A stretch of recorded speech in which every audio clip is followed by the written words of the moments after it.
Argentina বিশ্বকাপের ফাইনালে ইচ্ছাকৃত হেরেছে। তাদের নাকি নির্দেশ দেওয়া ছিল যে তোমরা যদি ভালো খেলো তাহলে তোমাদের গুলি চালানো হবে। ওই স্টেডিয়ামের ছাদে স্নাইপার রাখা আছে, সেটা দিয়ে তোমাদের টার্গেট করা হচ্ছে। একটুও যদি ভালো খেলো, একটুও যদি গোল দেওয়ার চেষ্টা করো, ব্যাস।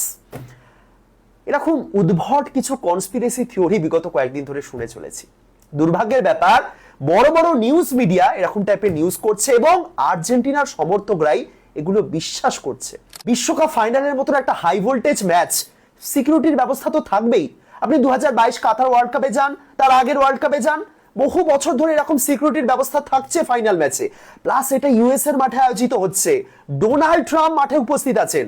স্নাইপার থাকবে না? কি মনে হয় আপনার? যদি সত্যি ভালো খেলার জন্য তাদের উদ্দেশ্যে গুলি ছোড়ার নির্দেশ দেওয়া থাকে, তাহলে তো এমিলিয়ানো মার্টিনেজের উদ্দেশ্যে অন্তত 10-12 বার গুলি ছোড়া হয়েছে, তাই না?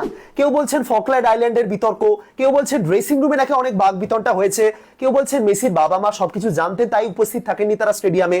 কিন্তু স্নাইপার, যে সমস্ত আর্জেন্টিনার সমর্থকরা এগুলো বিশ্বাস করছেন এবং শেয়ার করছেন, তারা অ্যাকচুয়ালি আর্জেন্টিনাকে অপমানই করছেন। আপনারা বুঝতে পারছেন তো?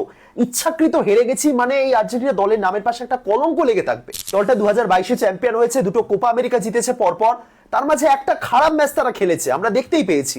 কিন্তু তার মানে ইচ্ছাকৃত হেরেছে স্নাইপার, হলো অদ্ভুত লজিক।